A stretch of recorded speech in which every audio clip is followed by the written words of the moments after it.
Ethan Walker was an ambitious interior decorator, known for transforming forgotten spaces into luxury marvels.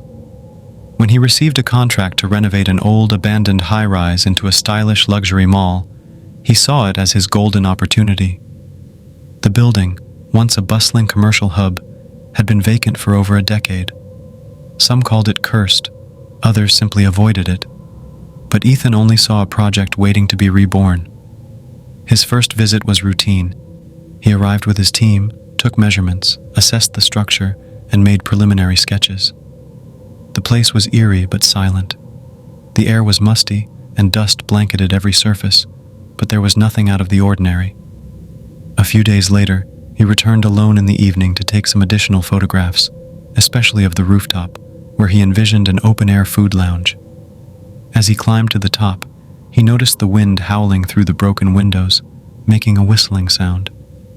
He dismissed it, took out his camera, and clicked photos from different angles. Satisfied, he turned to leave. As he stepped into the elevator, he noticed something strange. Water was trickling down the walls. At first, he thought it might be a pipe leak, but the sight of water pooling at his feet made his heart pound. Fearing an electrical short circuit, he quickly stepped out.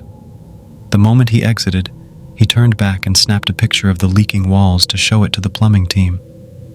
Still feeling uneasy, he decided to take the stairs. But as soon as he descended a few steps, water started seeping through the stairs as well, slowly rising around him. His pulse quickened. How was this happening?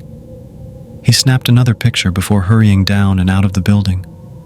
The night air outside felt suffocating, but he told himself it was just an old building with faulty plumbing. He went home, trying to shake off the strange incident. The next morning, he returned with the electrical and plumbing teams to inspect the water leakage. However, what they found, or rather, what they didn't find, left everyone speechless. The walls of the elevator were completely dry. Not a single mark of dampness or water damage was visible. The staircase was the same, bone dry, as if it had never seen a single drop of water. The workers looked at Ethan skeptically, but he had the pictures as proof. He couldn't explain it, but something wasn't right. That night, as he sat down to review the images on his laptop, his blood ran cold. In every photo he had taken, standing within the leaking walls and flooded stairs, was a figure. A woman, completely drenched. Her long, soaked hair clung to her face, her hollow, sunken eyes staring right at him. She wasn't there when he took the pictures. He hadn't seen her with his naked eyes. His hands trembled as he zoomed in.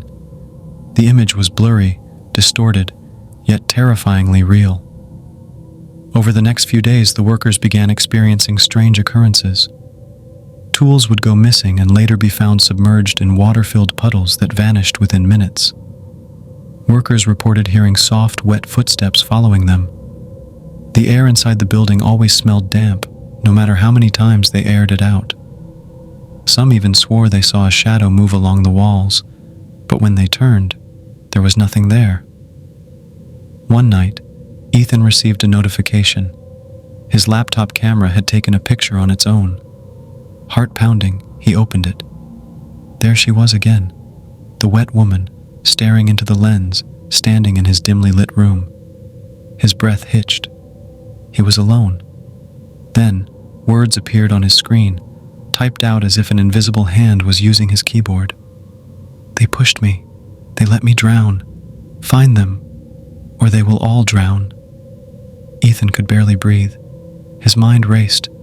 Who was she? What did she mean? He had to find out. The next day, he dug into the building's history. Hidden among old police records and faded newspaper clippings, he uncovered the horrifying truth. A young woman, Sarah Mitchell, had died on that very rooftop.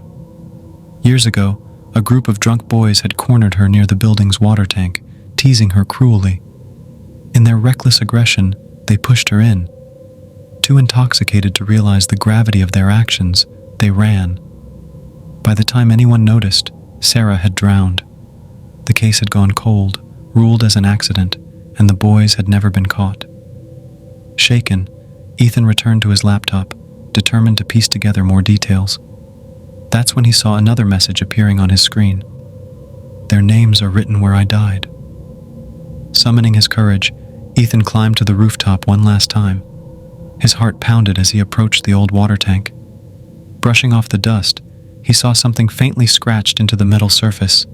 Names. The names of Sarah's murderers. Ethan wasted no time. He took pictures and immediately contacted the police. With evidence now in hand, authorities reopened the case. Soon, the men responsible were arrested, their alibis torn apart by the undeniable proof of their crime. After their arrest, the eerie occurrences in the building ceased. No more puddles, no more ghostly whispers. The renovation continued without a hitch, and soon the once abandoned building transformed into a bustling luxury mall. But Sarah wasn't done. Reports surfaced from within the prison. The arrested men began experiencing terrifying hallucinations. They would wake up drenched, gasping for air, as if drowning in their own cells. Some swore they saw her, standing in the shadows, dripping wet, waiting. Their minds unraveled, and one by one, they fell into madness. Ethan never saw the ghost again, but he knew justice had been served, and Sarah Mitchell had finally found peace. Or had she?